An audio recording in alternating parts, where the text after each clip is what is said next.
నమస్కారం. నా పేరు అరుణ చౌదరి. మేము ఇక్కడ లాయలా కాలేజ్లో 4th ఇయర్ బీఎస్సీ అగ్రికల్చర్ చదువుతున్నాము. మాకు ఇక్కడ యాక్టివిటీస్లో ఏఎల్పి యాక్టివిటీస్లో వర్మి compost, organic farming, mushroom nursery, ఇలా చాలా యాక్టివిటీస్ ఉంటాయి. ఇందులో మేము నలుగురం మష్రూమ్ చేస్తున్నాము. అందులో ఏమేమి చేస్తాము, ఎలా ప్రాసెస్ ఏంటి, మార్కెటింగ్ ఏంటి, హార్వెస్టింగ్ ఎలా చేయాలి, ప్రతి ఒక్క ప్రాసెస్ అంతా మా టీమ్ మెంబర్స్ మీకు ఎక్స్ప్లెయిన్ చేస్తారు.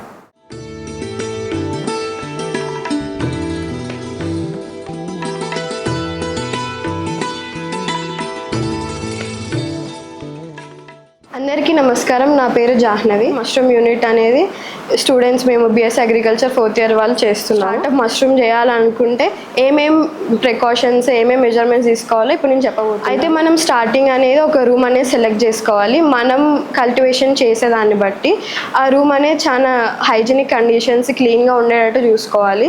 ఎప్పటికప్పుడు మనం రూమ్ అనేది క్లీన్ చేసుకుంటూ ఉండాలి, లేకపోతే అది డిసీజెస్ వస్తాయి. ఫస్ట్ మనం అనేది ఒక షెల్ఫ్ లాంటిదైనా లేకపోతే ఇట్లా బెంచెస్ లాంటివి అనేది సెలెక్ట్ చేసుకోవాలి. బెంచెస్ అనేవి నీట్గా క్లీన్ చేసుకొని దానికి షీట్స్ అనేవి వేసుకోవాలి. అది చాలా హైజీనిక్ కండిషన్స్లో ఉండాలి. తర్వాత మష్రూమ్ బ్యాగ్ అనేది మనం ప్రిపేర్ చేసుకోవాలి. మీరు చూస్తే ఇది మనం ఫస్ట్ బ్యాగింగ్ ప్రాసెస్ అనమాట. ఇట్లాంటి పాలిథిన్ కవర్స్ ఉంటాయి, 5 kgs కవర్స్ అని దొరుకుతాయి బయట. అది తీసుకొని గడ్డి అనేది మనం ముందు రోజు ఒక పెద్ద డ్రమ్లో తీసుకొని మనం బ్యాచెస్ వైజ్ చేసుకునే దాన్ని బట్టి గడ్డి అనేది ఒక ఎత్తు వరకు నీళ్లు పోసుకొని గడ్డి అనేది సోక్ చేసుకోవాలి. ఇంకా మనం వాటికి కెమికల్ ట్రీట్మెంట్స్ అనేది చాలా విధాలుగా ఉంటాయి. బ్యావెస్టిన్ అని, ఫార్మాల్డిహైడ్ అనేసి ఉంటాయి అలాగా. అయితే దాంట్లో కొంచెం ఒక చిన్న మూత సైజు పోసుకొని మనం ఒక ఓవర్ నైట్, ఒక రాత్రి అంతా దాన్ని నానబెట్టుకోవాలి. ఎందుకంటే గడ్డి మనం ఎక్కడెక్కడి నుంచో తీసుకొస్తాము, దాంట్లో ఎన్ని బ్యాక్టీరియాస్ ఎన్నో ఉంటాయి కాబట్టి అవన్నీ చనిపోవడానికి, ఇంకా ఇది అనేది మంచిగా క్లీన్గా ఉండడానికి మనం యూజ్ చేస్తాము. అయితే నైట్ అంతా సోక్ చేసి పెడితే మనకి మార్నింగ్కి స్టెరిలైజ్ అయిపోతుంది. ఇట్లాగా తీసుకొని లేకపోతే ఏదైనా పాలిథిన్ కవర్ లాగా తీసుకొని ఎండలో కాకుండా నీడలో మనం కొద్దిసేపు గడ్డ అనేది ఎండబెట్టుకోవాలి. పొడిగా వచ్చేటట్టు. అలా అని మొత్తం డ్రై అయిపోకూడదు. మాయిశ్చర్, తేమ శాతం అనేది మన చేతికి అర్థం అవ్వాలి. అలా అర్థమైనప్పుడు మనం ఇట్లాంటి ఒక పాలిథిన్ కవర్ తీసుకొని ఒక లేయర్ అనేది గడ్డి వేయాలి. మనం ఇప్పుడు నీడలో ఎండబెట్టుకున్న గడ్డి, ఇంకొక లేయర్ అనేది స్పాన్ అనేది వేయాలి, మష్రూమ్ స్పాన్. అలా ఒక 3 layers వేసుకోవాలి. అది మీరు చేసుకునే దాన్ని బట్టి ఉంటుంది. కొంతమంది 2 layers వేస్తారు, కొంతమంది 3 layers కూడా వేసుకుంటారు. అలా వేసుకొని ఇట్లా బ్యాగింగ్ లాగా చేసేసుకొని ఇట్లా మనం డేట్స్ రాసి ఏ బ్యాచ్కి మనం ఎప్పుడెప్పుడు చేస్తున్నాం అనేది ఇలా డేట్స్ రాసి పెట్టుకోవాలి, మనకి అవగాహన ఉండడానికి. చేసుకున్న తర్వాత ఇట్లాంటి ఒక రూమ్ తీసుకొని బెంచెస్ ప్రిపేర్ చేసుకొని దానిపైన పెట్టేసేసి ఒక 2 days ఇలా ఒక లైట్స్ అన్నీ ఆఫ్ చేయాలి. డార్క్ కండిషన్స్లో ఉండాలి. మధ్యలో 2 days తర్వాత హోల్స్ చేసుకోవాలి. చేసిన తర్వాత డైలీ మనం వాటరింగ్ అనేది స్ప్రే రూపంలో ఇస్తూ ఉండాలి. అలా 40 నుంచి 45 రోజుల వరకు మనకి ఇట్లా పువ్వులు అనేవి వచ్చి ఇట్లా హార్వెస్టింగ్ అవ్వాలి. ఇంకా correct room humidity and temperatures మనం కరెక్ట్గా మెయింటైన్ చేసుకోవాలి. మనకి మష్రూమ్లో టెంపరేచర్ అనేది, రిలేటివ్ హ్యూమిడిటీ అనేది చాలా ఇంపార్టెంట్. దానికి ఈ మిషన్ అనేది మనకి హెల్ప్ చేస్తుంది. దీని నుంచి మనకి వాటర్ వేపర్ అనేది వస్తుంది. దాని ద్వారా మనకి రిలేటివ్ హ్యూమిడిటీ అనేది రూమ్లో మనం మెయింటైన్ చేయొచ్చు. రిలేటివ్ హ్యూమిడిటీ వచ్చేసి 80 నుంచి 85 degrees రిలేటివ్ హ్యూమిడిటీ అనేది మనం రూమ్లో మెయింటైన్ చేయాలి. టెంపరేచర్స్ వచ్చేసేసి 25 degrees వరకు ఉండాలి. సో మనకి కరెక్ట్గా మనకి ఇదే హ్యూమిడిటీ ఉంది, ఇంతే టెంపరేచర్ ఉంది అనేది మనకి ఎలా తెలుస్తుంది అంటే ఇట్లా రీడింగ్ మిషన్ అనేది ఒకటి ఉంటుంది. మీకు నార్మల్గా మార్కెటింగ్ ప్లేసెస్లో దొరుకుతుంది. అయితే దీంట్లో మనకి రీడింగ్స్ అనేది చూపిస్తుంది, టెంపరేచర్, రిలేటివ్ హ్యూమిడిటీ, ఇంకా టెంపరేచర్ అనేది దీన్ని బట్టి మనకు అర్థమవుతుంది. దీన్ని బట్టి మనము హ్యూమిడిఫైయర్ అనేది ఫ్లక్చువేషన్స్ ఎక్కువ ఉంచుకోవడం, తక్కువ ఉంచుకోవడం కానీ, ఎలా అసలు కరెక్ట్ టెంపరేచర్ మనకి మెయింటైన్ అవుతుందా, అసలు మనకి రూమ్లో ఎట్లాంటి కండిషన్స్ ఉన్నాయి అనేది మనం ఈ రీడింగ్ మిషన్ ద్వారా మనం టెంపరేచర్స్ అనేది తెలుసుకోవచ్చు. అయితే మనకి మష్రూమ్కి అన్నిటికి ఇచ్చేలాగా వాటరింగ్ ఇవ్వలేము కాబట్టి మనకి సపరేట్ ఈ స్ప్రేయర్ అనేది బయట మార్కెటింగ్లో దొరుకుతుంది.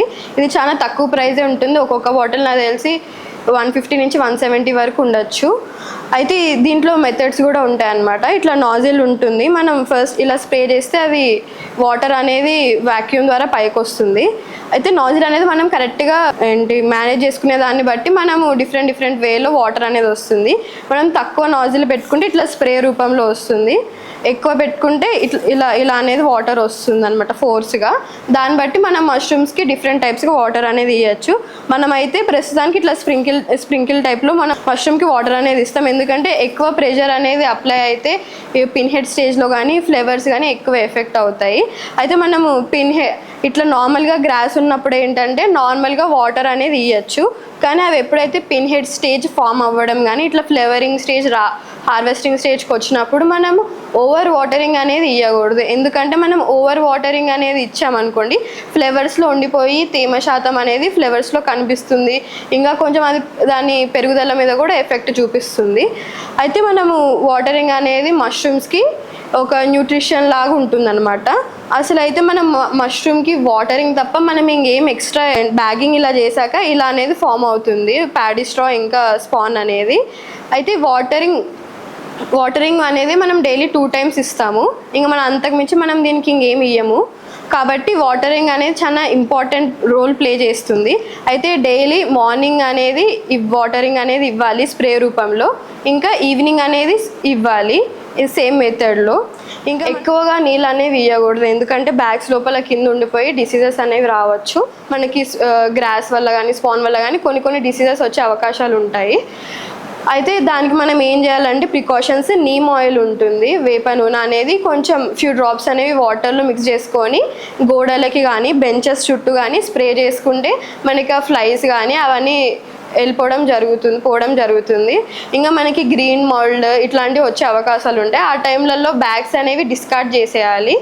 దానివల్ల మనము ఒక బ్యాగ్ నుంచి ఇంకో బ్యాగ్కి స్ప్రెడ్ అవ్వడం అనేది మనం తగ్గించాలి. స్పాన్ వచ్చేసి ఇట్లా ఫంగస్ లాగా అవుతుంది. ఇలా వచ్చేసాక బ్యాగ్ అనేది రిమూవ్ చేస్తే ఇట్లా సైడ్స్ నుంచి ఇట్లా మనకి మష్రూమ్ అనేవి కనిపిస్తాయి. మనకి మనం చేసే కొద్దీ మనకి ఫ్లేవరింగ్ ఎలా వస్తుంది, ఏ టైంకి హార్వెస్ట్ చేయాల్సి వస్తుందని మనకి ఆటోమేటిక్గా తెలిసిపోతుంది. ఆ టైంకి సేమ్ మీరు నియర్ బై మార్కెటింగ్ మనం కరెక్ట్గా చూసుకొని ఇవి బ్యాగింగ్ లాగా వేసుకొని ఫ్రిడ్జ్లో పెట్టుకోవాలి.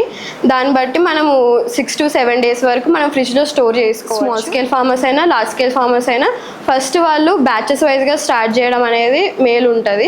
ఎందుకంటే మనకి ఒక బ్యాచ్ తర్వాత ఇంకొకటి బ్యాచ్ చేస్తున్న కొద్దీ మనకి ఎక్స్పీరియన్స్ అనేది పెరుగుతుంది, మనకి అవగాహన అనేది వస్తుంది.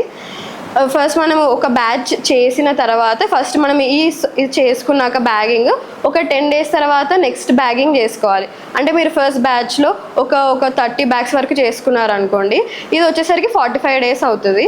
కానీ అది మళ్ళీ మీరు సేమ్ అనేది కంటిన్యూగా చేస్తే ఒకటేసారి హార్వెస్ట్ వచ్చేస్తుంది, రొటేషన్ అనేది ఉండదు. కాబట్టి మీరు ఫస్ట్ బ్యాగింగ్ అనేది చేసిన తర్వాత సెకండ్ బ్యాగింగ్కి 10 days గ్యాప్ ఇచ్చారనుకోండి, ఇది 45 daysకి వస్తే మళ్ళీ మీకు అది 60 daysకి వస్తుంది. కాబట్టి ఇలా బ్యాచ్ 1, బ్యాచ్ 2, బ్యాచ్ 3 అట్లా డేట్స్ నోట్ డౌన్ చేసుకొని పెట్టుకోండి.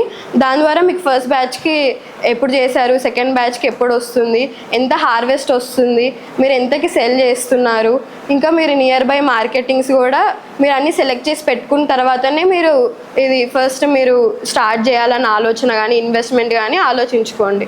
మీరు ఫస్ట్ మార్కెటింగే సరిగ్గా లేకుండా స్టార్టింగ్ ఇది చేసేస్తే మీకు మళ్ళీ మార్కెటింగ్కి ఇబ్బంది అవుతుంది. అనేది మనకి చాలా ఇంపార్టెంట్ సోర్స్ అనమాట. ఎందుకంటే వెజిటేరియన్స్ నాన్ వెజ్ తినలేరు, కాబట్టి వాళ్ళకి ప్రోటీన్ సోర్స్ అనేది చాలా తక్కువ ఉంటుంది. కాబట్టి మనం ప్రోటీన్ సోర్స్ కావాలంటే మెయిన్లీ అందరూ పన్నీర్ కానీ సోయా చంక్స్ అట్లా తింటారు. కానీ మష్రూమ్స్లో కూడా చాలా ప్రోటీన్ ఉంటుంది. మీరు కరెక్ట్ పద్ధతిలో చేస్తే ఫుడ్ కూడా టేస్ట్ కూడా బాగుంటుంది. మనం ప్రస్తుతానికి ఏంటంటే అవేర్నెస్ లేక ఎవరు ఇక్కడ అలవాటు చేసుకోవట్లేదు. అవేర్నెస్ వచ్చి ట్రై చేస్తే దీనికి మించిన ప్రోటీన్ ఫుడ్ ఇంకేది ఉండదు మనకి.